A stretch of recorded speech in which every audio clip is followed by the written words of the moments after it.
महाराष्ट्र में भक्त हुए श्री त्रिलोचन जी, परम संत सेवी, श्री पंडरीनाथ भगवान के चरणों में ही रहते थे। पति पत्नी दोनों निवास करते थे, उनके कोई संतान नहीं थी, तो इसलिए उन्होंने जीवन भर क्या नियम अपनाया कि जो भी धन आदि उनके पास था, जो भी वैभव था, उन्होंने वो पंढरपुर आने वाले वैष्णवों की सेवा में खर्च करने का उसका मन बनाया कि यहां इतने दर्शनार्थी आते हैं, सबका भोजन प्रसादी सामग्री हमारे घर में बना करेगी। तो श्री त्रिलोचन जी पंढरपुर आने वाले दर्शनार्थियों को घर बुलाकर के प्रेम से भोजन पवाते थे। और जितने भी दर्शनार्थी दर्शन करके पंढरपुर से जाते थे, वो अन्य संतों को कह देते, बोले कहां जा रहे हो? बोले पंढरपुर जा रहे हैं। बोले भैया पंढरपुर जा रहे हो तो त्रिलोचन जी के यहां जाना, उनके यहां भोजन प्रसादी बहुत बढ़िया संतों के अनुकूल बनाते हैं। बड़ी ख्याति हो गई महाराज जी, अब तो जितनी भीड़ पंढरपुर विठल मंदिर में, उतनी भीड़ त्रिलोचन जी के घर के बाहर संतों की, दर्शनार्थियों की, सब प्रसाद पाने के लिए जाते। त्रिलोचन जी और उनकी पत्नी बड़े प्रसन्न कि इतने संतों की सेवा हम कर पा रहे हैं, ये हमारा सौभाग्य है। धीरे धीरे दोनों वृद्ध अवस्था को प्राप्त हो गए। दोनों वृद्ध हो गए तो अब इतनी सामग्री बना नहीं पाते, कोई सेवक नहीं था, स्वयं बनाते थे पति पत्नी मिलकर के।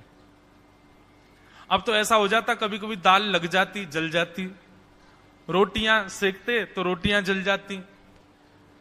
वृद्ध अवस्था, थक भी गए थे बहुत ज्यादा, तो प्रसाद पवाते तो थे, संत जन बेचारे प्रेम से स्वीकार तो करते, पर अब स्वाद नहीं होता था, तो बेचारे जैसा था उसको पाते, थोड़ा बहुत पा करके चले जाते। धीरे धीरे संतों का आगमन अब कम होने लगा। त्रिलोचन जी इस बात से बड़े परेशान हो गए, बोले भैया संत हमारे घर से आना बंद हो गए, हम क्या करें? तो श्री त्रिलोचन जी महाराज ने बाहर एक बड़ा सा कुछ होर्डिंग जैसा लगा दिया, उस पर लिख दिया कि अंदर कोई संत सेवा आदि के लिए एक सेवक की आवश्यकता है। अगर किसी के अंदर सेवा भाव हो तो वो आकर के भीतर संपर्क करे। सेवा, ब्रजवासी सेवा, गौ सेवा, इन सब सेवाओं के प्रकल्प में यदि आप सेवक की कामना करोगे तो कहीं ना कहीं किसी ना किसी रूप में ठाकुर जी आएंगे सेवा के लिए। त्रिलोचन जी ने बाहर लिख दिया कि भाई संत सेवा के लिए सेवक की आवश्यकता है, यदि कोई सेवा भावी सेवा करना चाहता है तो भीतर आके संपर्क करे। अब यह बोर्ड पढ़ लिया हमारे श्री पंडरीनाथ भगवान ने, और श्री विठल भगवान एक छोटे से बालक का रूप धारण करके त्रिलोचन जी के यहां पहुंच गए। त्रिलोचन जी के यहां पहुंचे, त्रिलोचन जी बैठे थे। बोले साहब जी, आपने बाहर लिख रखा है संत सेवा के लिए यदि कोई इच्छुक हो तो भीतर आके संपर्क करे, मुझे सेवा करनी है। त्रिलोचन जी और उनकी पत्नी देखें, बोले कितना छोटा सा बालक है, कितना प्यारा है, ये तुम्हारे माता पिता नहीं है? बोले होंगे तो पता नहीं, मुझे तो पता नहीं, मैंने कभी देखा नहीं अपने माता पिता को, मैं अकेला ही हूं, ना मेरे कोई भाई है, ना कोई मेरे मित्र है, ना मेरे कोई बंधु है, ना मेरे माता पिता, मैं अकेला ही हूं। त्रिलोचन जी की पत्नी को तो इतनी दया सी आ गई, अरे राम राम, बेचारा अकेला बालक है। अच्छा चलो ठीक है, तुम यहां सेवा कर लेना, लेकिन कुछ नियम है उनको सुन लो। सबसे पहले तो अपना नाम बताओ, तुम्हारा नाम क्या है? विठल भगवान ही थे, वो तो छोटे से बालक के रूप में गए थे। बोले मेरा नाम है अंतर्यामी। त्रिलोचन जी बोले नाम सुनकर के तो ऐसा लगता है जैसे सच में अंतर्यामी है क्या? अच्छा बेटा अंतर्यामी, सेवा करोगे? बोले ये सेवा करना तो मेरा जन्म जन्मांतर का काम है, मैं यही तो करता हूं। संतों की सेवा करना, वैष्णवों की सेवा करना, भक्तों की रक्षा करना, ये मेरा जन्म सिद्ध अधिकार है, मैं इसी के लिए ही आता हूं। त्रिलोचन जी और उनकी पत्नी एक दूसरे का मुख देख करके बोले, नेक सा बालक है लेकिन बोलता कैसे है? ठाकुर जी तो सत्य बोल रहे थे। बोले अच्छा, सुबह एक सब्जी बनानी पड़ेगी, दाल बनानी पड़ेगी, और हमारे यहां लगभग 100-150 संत आते हैं, उनके हिसाब की रोटी बनानी पड़ेगी, और सब बेटा तुमको करना पड़ेगा, हम थोड़ा बहुत सहायता कर देंगे, हमसे ज्यादा बनता नहीं है, तुमको ही सब सिद्ध करना पड़ेगा। अंतर्यामी भगवान बोले बिल्कुल निश्चिंत रहो, हम खीर भी बनाएंगे, हम रबड़ी भी बनाएंगे, हम रायता भी बना दिया करेंगे। हम 2-4 सब्जी और बना दिया करेंगे। त्रिलोचन जी बोले नेक्स्ट सा बालक, सब जानते हो तुम? बोले हाँ, हमको सब आता है, दुनिया का कोई काम नहीं जो हमको नहीं आता हो। और सुनिए, झाड़ू पोंछा बर्तन भी कर देंगे हम। त्रिलोचन जी तो बड़े खुश हो गए, बहुत बढ़िया सेवक मिला यार, ये तो सब काम करता है। लेकिन भगवान बोले लेकिन अब हमारी शर्त सुनो। त्रिलोचन जी बोले तुम्हारी भी शर्त है? बोले हाँ। क्या शर्त है भैया? बोले हमारी पहली शर्त यह है कि हम दुनिया को बना के खिलाएंगे, लेकिन हमको आपको बना के खिलाना पड़ेगा। हम अपने हाथ का बना नहीं पाते, हम आपके हाथ का बना। और ये वास्तविकता है, ठाकुर जी पूरी दुनिया को पवाते हैं, लेकिन स्वयं भक्त के हाथ से बना ही पाते हैं। ठाकुर जी बोले हम सारे संतों को बना के पवाएंगे, लेकिन हम अपने हाथ का बना नहीं पाते, आपको हमारे लिए बनाना पड़ेगा। त्रिलोचन जी की पत्नी बोली छोटा सा बालक, इसका आधे हाथ का तो इसका पेट है, एक रोटी में झिक जाएगा ये, इसके लिए मैं बना दिया करूंगी। ठीक है लाला, तू बिल्कुल चिंता मत करो, तुम्हारे लिए भोजन हम बना दिया करेंगे। हमारी एक शर्त और सुन लीजिए। बोले क्या? हम कितना भी खाएं हमको टोकना नहीं कभी कि इतना क्यों खा रहे हो। त्रिलोचन जी बोले भैया हम क्यों टोकेंगे, तुम बढ़िया 2-3 रोटी खा लिया करना। बोले 2-3 रोटी तो हमारी दाढ़ में छुप जाती है कहीं पर, हम तो प्रेम से पाते हैं। बस आप लोग ये नियम याद रखना, आप कभी ये मत कहना कि इतना क्यों खा रहे हो। और सुनिए एक बात, अगर हमारे सामने कही तो अपराध बनेगा ही, आपका नियम टूटेगा ही। किसी और से जाकर के यदि आपने कह दिया कि बहुत खाता है, क्या बताएं, तो हम उसी दिन अंतर ध्यान हो जाएंगे, उसी दिन आपका घर छोड़ के चले जाएंगे, फिर दूरते रहना सेवक। त्रिलोचन जी बोले हम क्यों कहेंगे भैया, हम तो कभी नहीं कहेंगे, हम दोनों तुमको वचन देते हैं, तुम प्रेम से रहो, सबका सेवा करो, हम कभी नहीं कहेंगे कि इतना खाता है। भगवान बोले तो ठीक है, फिर कल से सेवा शुरू।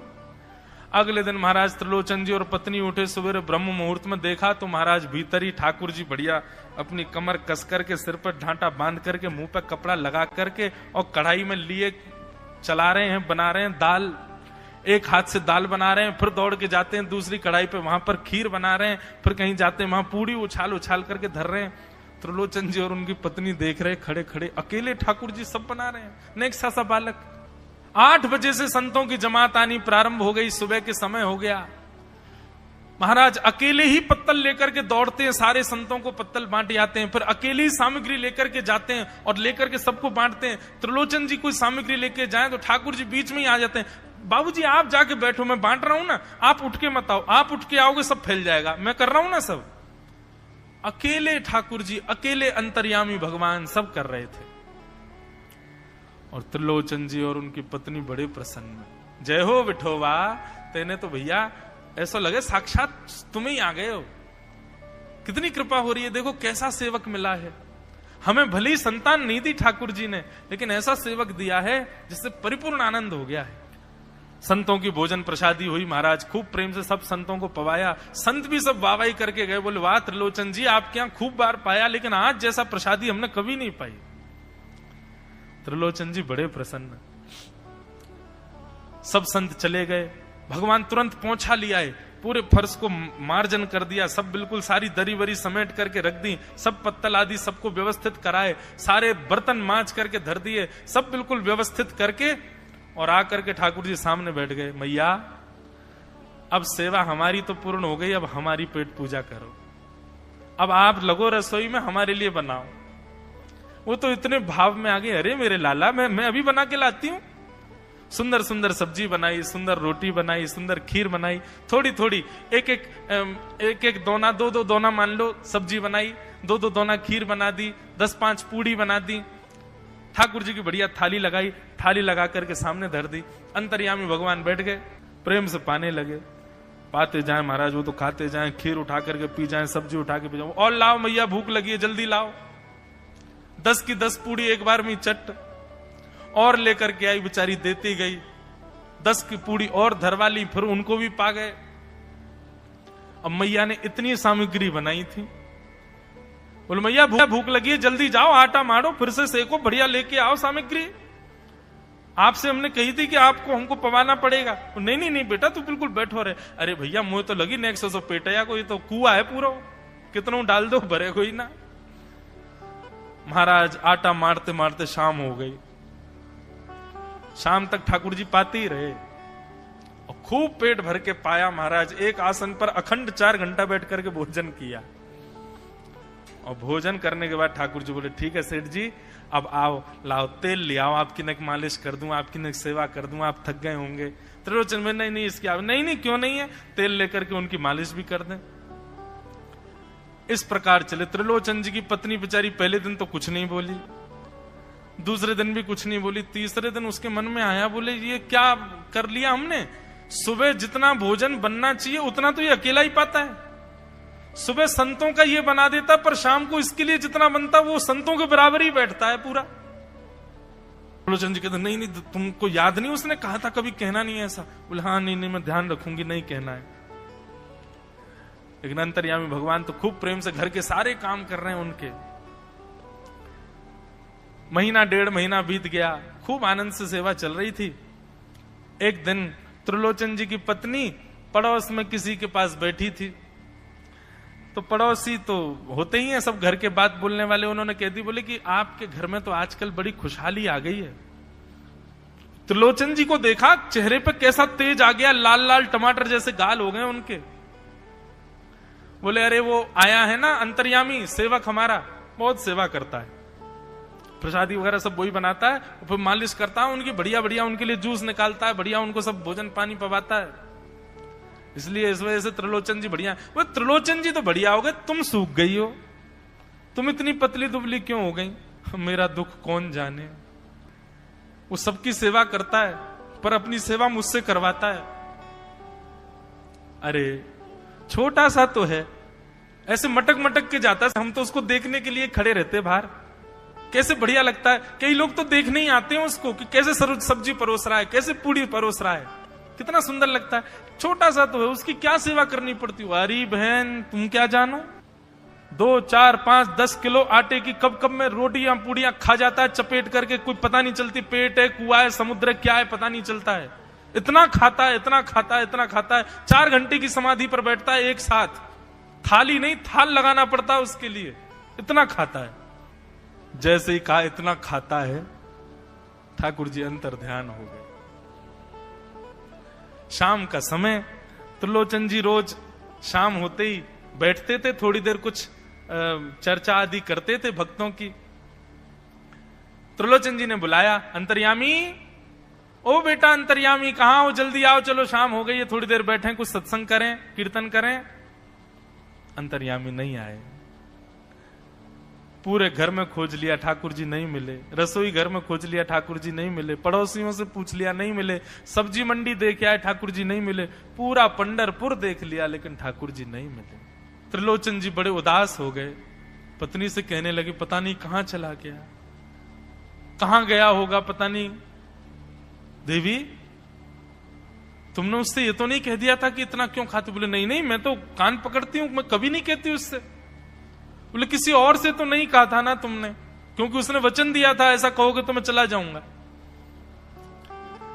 बोले हाँ आज एक गलती हो गई, पड़ोसी के पास बैठी थी, उससे बात करते करते मेरे मुख से गलती से निकल गया कि अरे उसके लिए तो बहुत बनाना पड़ता है, 10 किलो आटा खा जाता है, इतना खाता है, तो निकल गया था। समझ गए। बोले ओहो इसीलिए चला गया, उसको पता चल गया कि तुमने कह दिया है तभी चला गया है। त्रिलोचन जी और उनकी पत्नी दोनों श्री पंडरीनाथ भगवान मंदिर के दहली पर जाकर के बैठ गए। जाकर के ठाकुर जी के आगे हाथ फैला करके कहने लगे, बोले नाथ, हे पंडरीनाथ, आपने हमको संतान नहीं दी, पुत्र नहीं दिया, पुत्री नहीं दी जीवन में, हमने कभी उसकी अपेक्षा नहीं की, हमने कभी आपसे शिकायत नहीं की कि हमको संतान क्यों नहीं दी है।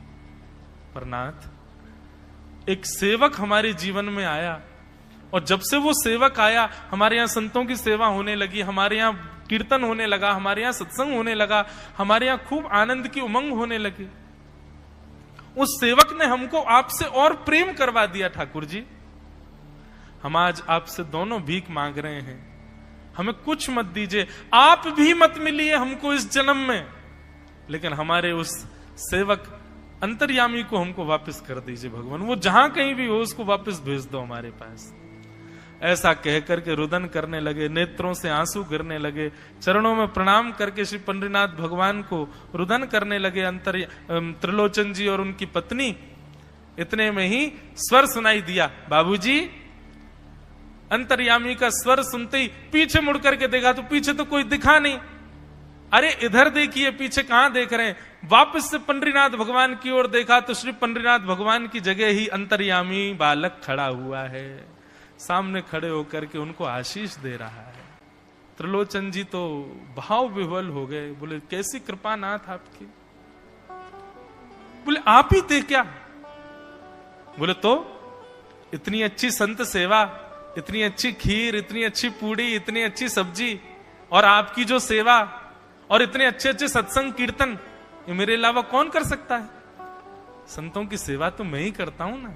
आपने संत सेवा के लिए सेवक मांगा था, इसलिए मैं ही आपके यहां चल करके आ गया। और श्री त्रिलोचन जी पर अद्भुत कृपा करके भगवान ने उनको कृतार्थ किया।